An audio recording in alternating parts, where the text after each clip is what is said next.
Aluminium उत्पादन और आपूर्ति के क्षेत्र में बाल्को देश का एक गौरवशाली संस्थान है। प्रतिस्पर्धा के युग में बाल्को को अधिक ऊर्जावान बनाना जरूरी है। यह बात बाल्को लर्निंग सेंटर में आयोजित एक सभा में जूना पीठाधीश्वर महामंडलेश्वर स्वामी श्री अवधेशानंद महाराज ने कही। बाल्को प्रबंधन के कर्मचारियों को आशीर्वाद देते हुए उन्होंने कहा कि बाल्को के श्रमिक शांतिप्रिय, मेहनती और कुशल हैं, इसलिए इनके विकास में कोई बाधा नहीं है। कोरबा प्रवास के दौरान जूना पीठाधीश्वर महामंडलेश्वर स्वामी अवधेशानंद ने बाल्को लर्निंग सेंटर में प्रबंधकों और उपस्थित लोगों को संबोधित करते हुए कहा कि बाल्को का भविष्य उज्जवल है और श्रमिकों की मेहनत और कर्तव्य निष्ठा से निश्चित तौर पर यह प्रतिष्ठान शीर्ष स्थान प्राप्त करेगा। इससे पूर्व स्वामी जी का बाल्को लर्निंग सेंटर पहुंचने पर बाल्को के ऊर्जा अध्यक्ष श्री BCP सिंह ने स्मेल्टर के सह उपाध्यक्ष श्री VK हांडा, स्टरलाइट समूह के मानव संसाधन सलाहकार श्री शहीर अहमद, मानव संसाधन महाप्रबंधक श्री HK मेहता, बाल्को महिला मंडल की सदस्यों ने पुष्पहार पहनाकर एवं पुष्पगुच्छ प्रदान कर श्रद्धा एवं भावपूर्ण स्वागत किया।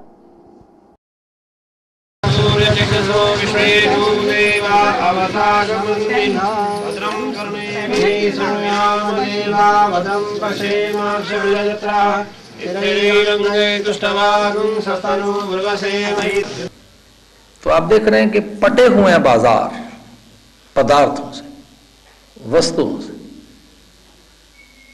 और इस युग को विज्ञप्ति का युग कहा जाए। विज्ञप्ति के सहारे पदार्थ को चर्चित किया जाए, उसे ख्यात किया जाए, उसे आकर्षक बताया जाए, उसे सुखकर, हितकर, प्रियकर बताया जाए और उसे पाने की एक गहरी लिप्सा पैदा कर दी जाए। तो ऐसा लगा इन 2-3 दशकों में कि जैसे पदार्थ नहीं है तो कुछ नहीं है, बहुत पदार्थ हैं।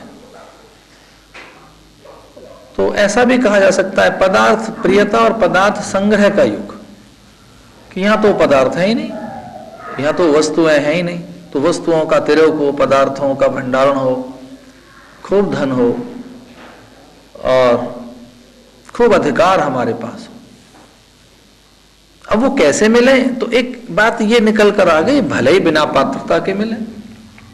तो जो पात्र को, अधिकारी को, श्रमिक को, ज्ञानी को, उद्यमी को, साधक को और उस व्यक्ति को मिलने चाहिए थे जो उसके लिए ठीक ठीक योग्य है, तो कुछ ऐसी बात निकल कर आई कि शीर्षस्थ, शिखरस्थ और जो मान्य स्थितियां हैं उनमें वो लोग बैठे दिखाई दिए जो अपात्र थे, कुपात्र थे, अधिकारी नहीं थे।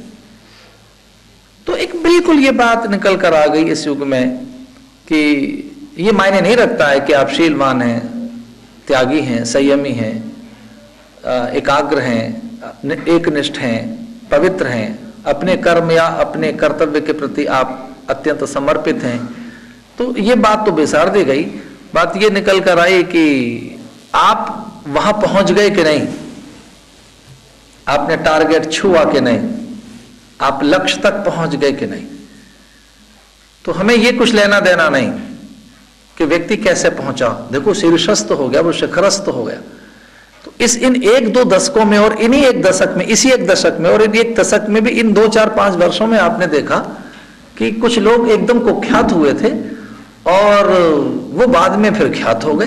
मुझे ऐसा लगता है कि हमारी कन्याएं आपको सुंदर नहीं दिखी, हमारा बहुत बड़ा बाजार आपको सुंदर दिखा है और वहां बहुत बड़ी संभावनाएं आपको दिखी, इसलिए आपको लगा कि भारत से चुना जाए, फिर एशिया सब कॉन्टिनेंट से चुना जाए। तो जो पूरी पश्चिम की सोच थी वो इस ढंग से छा गई मीडिया पर, चिंतन में, व्यवहार में, फैशन में, मान्यताओं में, स्वीकृति में, चेष्टाओं में, भंगिमाओं में, वो इस तरह से छा गई कि हम में एक द्वंद्व आया। मैं ये बात कहना चाह रहा था कि हम संयमहीन होकर, त्याग के बिना, बिना इंद्रियों की पवित्रता के, बिना संबंधों की पवित्रता के किस तरीके का जीवन जीना चाहते हैं? मैंने खुलेपन माना क्या? उन्मुक्तता माने क्या?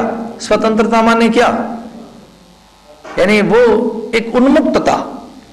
तो मैं इस युग को पहले परिभाषित करना चाह रहा हूं कि ये युग आया उन्मुक्तता का युग, खुलेपन का युग, विज्ञप्ति का युग और आकर्षण में बांध देने का युग।